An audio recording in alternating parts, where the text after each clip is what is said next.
Oui, dans cet entretien des totems dans notre environnement. Non. Dans la... Les ancêtres, leur rôle, c'est l'intercession. C'est des intercesseurs, c'est des décideurs. C'est toi, en tant qu'humain, qui dois alimenter le totem, qui dois respecter les règles que les ancêtres ont établies. Il y a un principe de totémisme dont les ancêtres ont établi les règles, qui sont un patrimoine. Ce patrimoine que tu dois respecter. Si tu piétines ces règles, qu'est-ce que les ancêtres vont bien faire? Si Dieu lui-même, l'univers infini même, a des règles, la loi, tu ne la respectes pas, ça te frappe. C'est les ancêtres qui viendront jouer un rôle de te préserver des bêtises que tu commets? Non. Ce n'est pas le rôle des ancêtres. En fait, moi, c'est une petite expérience. Moi, j'étais quelque part où, dans la nuit, comme ça, il y a quelqu'un qui est parti parler sur la tombe, je pense, de son père pour lui dire, viens chercher ce que tu m'as laissé, ça me dépasse déjà. Effectivement, non, là, c'est différent. C'est différent. Ça, c'est une demande que tu peux faire. Et l'univers se charge.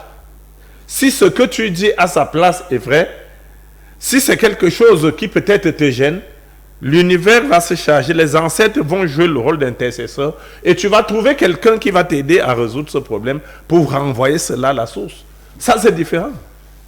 Mais dis que tu as un totem, que tu fais n'importe quoi et les ancêtres vont décider de te délester de ce totem-là, non, c'est pas leur rôle. Ah, là, je comprends parce que nous, on s'était dit que non, peut-être il avait un totem qui dérangeait et puis il voulait dire... Non, il faut déjà comprendre que dans l'Afrique traditionnelle, Sango Malé l'a dit, le principe de totémisme n'avait pas pour rôle de nuire. Oui, tout à fait. C'était bénéfique pour la société. Chez moi, par exemple, dans mon village, il y avait un arc-en-ciel qui avait pour rôle de donner, d'amener du poisson à satiété dans le village. Il y avait une rivière où on pressait les noix qu'on appelait noîtes, puis on faisait l'huile de palme avec les pieds dans le temps, dans cet temps ancien-là. Là-bas, tu avais du poisson d'eau douce à volonté et c'était un totem l'arc-en-ciel qui était le pourvoyeur de cela. Et il y avait un certain nombre de rites et de rituels qu'il fallait faire chaque année.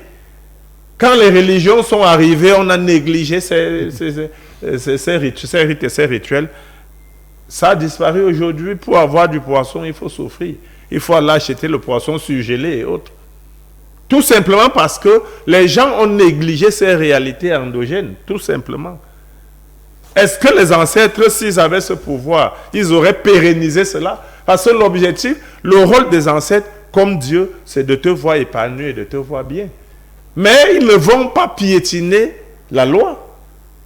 C'est dans le cadre du respect de la loi que les ancêtres vont intercéder pour toi. Pour nous qui avons l'occasion parfois de nous projeter et de voir comment ça se passe dans lorsque les seigneurs du karma sont en train de présider à une réincarnation, c'est sur le respect typique dur de la loi spirituelle. C'est un processus qu'il faut respecter. Les entités savent respecter la loi. C'est les humains qui s'amusent avec la loi. Ok.